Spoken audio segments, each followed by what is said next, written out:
A man was threatening everyone with a knife, shouting in a language nobody could understand. When Victor arrived, after a round of communication, it became clear that the man had bought the medicine to save his father's life. But to pass security, he needed a purchase permit. Otherwise, the medicine would be confiscated. Victor explained the situation to his supervisor, but the supervisor refused to budge. Even when the man knelt on the ground, pleading, the supervisor remained unmoved. As the man was being escorted away by security, Victor's inner conflict erupted, and he suddenly shouted, God! What? God! The medicine is for God. It turned out there was a loophole at the airport. If the medicine was for an animal, no permit was needed. Victor had been at the airport long enough to know this. In this way, the man escaped a serious problem. He hugged Victor in gratitude, but this caused the director to hold a grudge. The director grabbed Victor by the neck, gritting his teeth, and threatened that as long as he was around, Victor would never leave. Fortunately, the crowd had keen eyes, recognizing Victor's bravery. Everyone placed his handprint in the store as a mark of respect. Victor thus gained a group of like-minded friends who greeted him wherever he went. Soon after, Victor's homeland underwent a political upheaval, and his friends woke him from his sleep in excitement. This meant his visa would remain valid,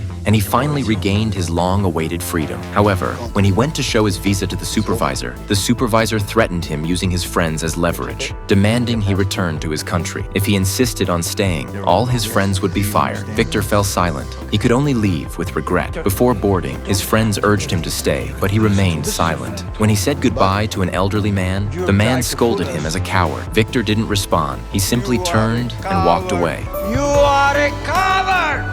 At that moment, a security guard interrupted the old man. After hearing the truth from him, the old man fell silent. Soon, a group of security guards rushed outside. Victor squeezed to the window and saw an elderly man with white hair holding a mop, trembling as he ran toward a plane about to take off. In the next moment, he stopped the plane, which meant he would permanently lose his job. The old man turned and smiled at Victor with a salute. Victor instantly understood. The man didn't want to become a burden. He used his sacrifice to fulfill Victor's dream. Afterward, everyone at the airport stopped what they were doing. They gathered around Victor and pushed him toward the gate leading to New York. However, the director had already stationed a dozen security guards at the gate to block his way. Just as Victor turned away in disappointment, someone took off their coat and draped it over him. It's snowing in the city, and we're gonna need that.